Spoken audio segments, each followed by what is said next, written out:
Could you please explain the unholy alliance between the left and the forces and the Muslim supremacists, considering that the premises and the principles of both of them are mutually incompatible?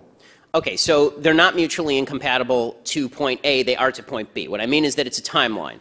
The left wants to tear down Western civilization because it thinks it's unequal. The radical Muslims want to tear down Western civilization because they think it's evil. So to the point of tearing down Western civilization, they're pretty much on the same page. It's where they go from there that's a problem, right? One side wants to build a caliphate and the other side wants to build a communist utopia. The reason that the left is routinely, and it's almost invariable, that the left ends up siding with the world's worst human beings in every situation is because, again, if you just go back to that fundamental leftist principle that equality of outcome is all that matters in life, that equality of outcome means that something just is happening, think about it. The real world is a place where God designed it this way.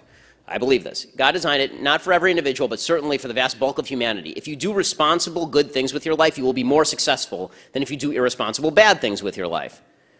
Well, if the left believes that people who are unsuccessful are more virtuous, then what that means is that the non-virtuous are more virtuous, right? Because the people who are unsuccessful are generally not doing good, responsible things, and the left says, well, those people are victims, let's help them.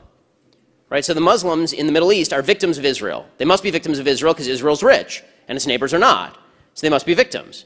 Well, the real reason the Muslims, the Palestinian Muslims, for example, are poor is because they've spent all the money that has been given to them, hundreds of billions of dollars, all the money that's been given to them over the course of decades, and they've spent it on terrorism, and they've spent it on stocking it away in their bank accounts of Yasser Arafat and Mahmoud Abbas, and they've spent it on garbage, and they spent it on anti-Israel propaganda. That's the real reason they're poor, but the left looks at it and they say, they're poor, that means they're virtuous. This is why I hate it, really despise it, when Republicans do the whole, I'm a better person because I have a rags to riches story. You weren't a better person when you're poor. Okay, no one is a better person just because they're poor. By the way, no one's a better person because they're rich. All that wealth is a measure of how many voluntary exchanges you engaged in a free market. That's all that wealth is. But the idea for the left is that all inequality is evil. Therefore, the people who are unequal at the top are evil and the people at the bottom are virtuous. Which is why you'll hear people on the left say things like they like small business, but they hate people who are big business, like the Walmart family, right? The Walton family. They're terrible. Well, were they terrible when they were just a family living in the middle of nowhere? When exactly did they transition over into evil?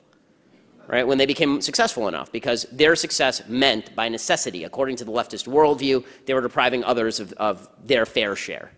And Bernie Sanders said this right after winning New Hampshire the other night. And this is Bernie Sanders' entire thing. He says the principle of America is the principle of fairness, which makes me want to vomit and never stop vomiting.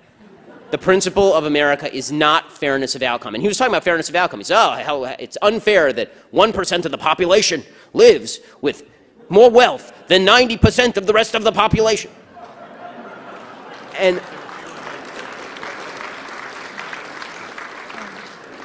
well, maybe, or maybe it's not unfair because it turns out that 1% of the population is hiring the other 90% of the population to actually provide their services and labor.